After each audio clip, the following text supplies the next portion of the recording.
Mtoto wa aliyekuwa rais wa Jamhuri ya Muungano wa Tanzania wa awamu ya 5 Dr. John Pombe Magufuli aitwaye Jessica Magufuli, ambaye ni mbunge wa viti maalum, amethibitisha taarifa za kifo cha bibi yake Suzana Magufuli, ambaye ni mama mzazi wa JPM, kilichotokea leo Mei 25, 2026 nyumbani kwake Chato mkoani Geita.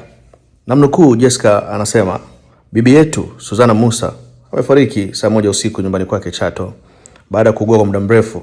Taratibu za msiba familia itawajulisha. Bwana ametoa na Bwana ametoa, jina lake lihimidiwe. Nikukumbushe tu ya kwamba Suzana Magufuli alikuwa anasumbuliwa na ugonjwa wa kiharusi, ambapo amekuwa akipatiwa matibabu kwa zaidi ya miaka 7 sasa. Na hata JPM wakati anafikwa na mauti alimwacha mama yake mzazi akiwa anaugua. Na enzi za uhai wake itakumbukwa Dr. John Pombe Magufuli alimtembelea mara kadhaa hospitalini mama yake kumjulia hali na kumwombea, na inukuliwa akisema mama yake ameugua kwa muda mrefu. Na pia rais wa sasa wa Jamhuri ya Muungano wa Tanzania Dr. Samia Suluhu Hassan amewahi pia kumtembelea bibi Suzana Magufuli na kumjulia hali. Mimi ni Bakari Chijumba.